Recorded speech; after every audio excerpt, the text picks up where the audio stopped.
ডাকসুর ভিপি নুরুল হক নূরের নেতৃত্বে, গণ অধিকার পরিষদের নেতৃত্বে আগামী দিনে সুন্দর একটি রাজনীতি আমরা বিনির্মাণ করতে চাই।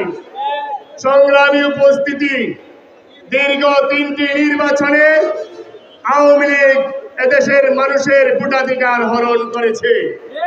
এদেশের মানুষকে ভোট দিতে দেয় নাই। প্রত্যেকটি জায়গায় এদেশের মানুষের মানবাধিকার, ভোটাধিকার লঙ্ঘিত হয়েছে।